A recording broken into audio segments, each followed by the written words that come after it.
ओम नमः शिवाय। मित्रों, मैं आचार्य तेजपाल अपने परम मोक्ष का साधन यूट्यूब चैनल में आप सभी मित्रगणों का स्वागत करता हूँ। आज की चर्चा का विषय है कि अच्छे लोगों की मृत्यु क्यों जल्दी हो जाती है। अच्छे लोग इस दुनिया से जल्दी क्यों विदा हो जाते हैं। क्या ये बात सच है? बुरे लोगों की, दुष्ट प्रवृत्ति के लोगों की अपेक्षा भले लोगों की मृत्यु जल्दी क्यों होती है? वास्तविकता क्या है? सनातन संस्कृत के वांग्मय के आधार पर हम आपको बताने की कोशिश करूंगा। आखिर सच्चाई क्या है? क्यों होता है ऐसा?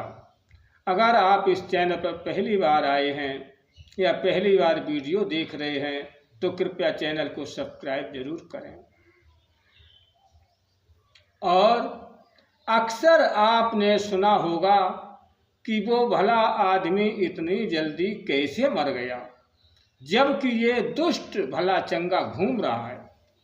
तो आपको बता दूं, भगवान कृष्ण कहते हैं कि प्रत्येक व्यक्ति जो जन्मा है उसकी मृत्यु निश्चित है। प्रत्येक मनुष्य का जन्म से पहले ही तय हो जाता है कि इसका जन्म कहाँ होगा, कौन इसके माँ बाप होंगे और किसके साथ इसकी शादी होगी, कितने बच्चे होंगे और कब ये मृत्यु को, कहाँ, किस स्थिति में मृत्यु को प्राप्त करेगा। हमारे धर्म ग्रंथों में बताया गया है कि प्रत्येक अच्छे व्यक्ति को परमात्मा एक विशेष उद्देश्य के साथ विशेष कार्य के लिए इस दुनिया में भेजता है। जब वो कार्य पूरा हो जाता है तो ईश्वर उस व्यक्ति को वापस बुला लेता है।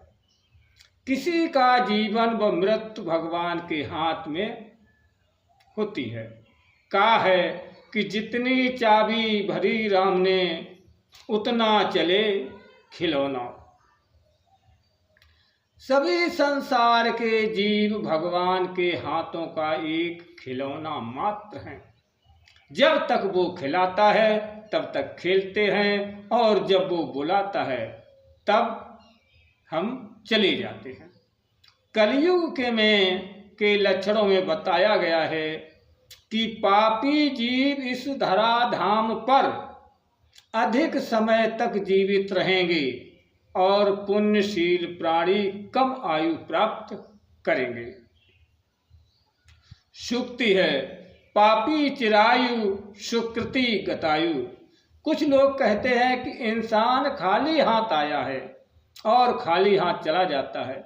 तो ये मैं स्पष्ट कर दूं, व्यक्ति न तो खाली हाथ आता है और न खाली हाथ जाता है।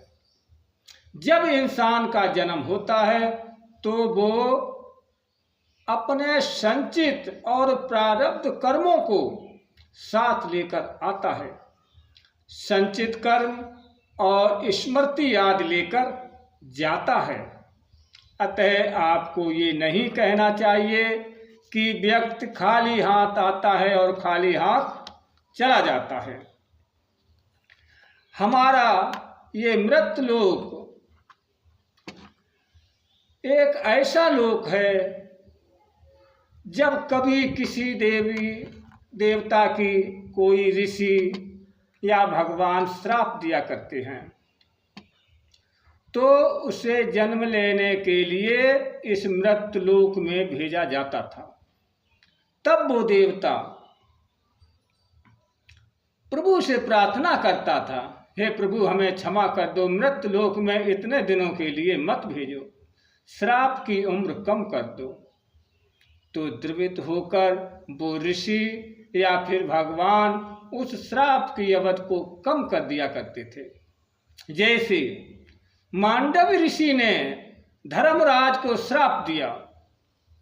मांडव ऋषि ने धर्मराज को अश्राप दिया कि तुम्हें मृत लोक में जन्म लेकर आजीवन कष्ट भुगतना होगा। तो धर्मराज को जन्म लेना पड़ा वो युधिष्ठिर कहलाए। इसी प्रकार एक अप्सरा को दुर्वासा ऋषि ने श्राप दिया कि तुम मृत्युलोक में जाकर बंदरी बनोगे। तो अप्सरा का जन्म इसी पृथ्वी पर हनुमान जी की माता अंजनी के रूप में हुआ। ऐसे कई एक उदाहरण आपको मिल जाएंगे जिन्हें मृत्युलोक में श्रापित होकर जन्म लेना पड़ा। अतः ये दुखदायक जगह है। मृत्युलोक में देवता अधिक दिनों तक नहीं रहते हैं, जल्दी ही उनकी विदा हो जाती है। अर्जुन पुत्र अभिमन्यु इसका उदाहरण भी हमारे सामने है। ये तो बात अच्छे लोगों की उम्र के बारे में हुई। अब बात करते हैं बुरे लोगों की। उम्र मृत्युलोक में अधिक क्यों होती है?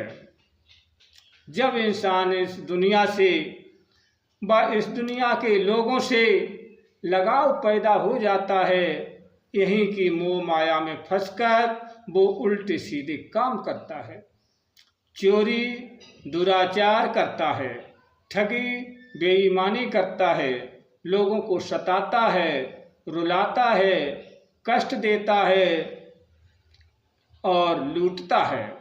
जब वो मृत्यु को प्राप्त होता है तो उसे धर्मराज के यहाँ अपने कर्मों का लेखा जोखा देना पड़ता है, तो उसे फिर इस दुनिया में भेजा जाता है जिससे वो अपने कर्मों की सजा भुगत सके।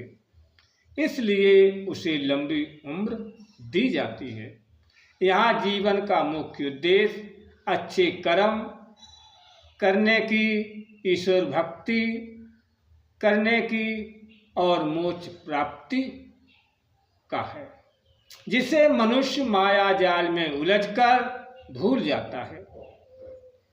आशा है कि ये स्पष्ट हो गया होगा कि दुष्ट लोगों की अपेक्षा भले लोगों को क्यों जल्दी मृत्यु को प्राप्त होते हैं। वीडियो पसंद आई हो तो लाइक करें, व शेयर भी करें और हमें कमेंट भी करें। कमेंट बॉक्स में जय माँ आदिशक्ति गायत्री लिखें। वीडियो देखने के लिए आपको धन्यवाद। अब हम चलते हैं, आप अपना ध्यान रखें। जय माँ आदिशक्ति। ओम नमः शिवाय। ओम नमः शिवाय।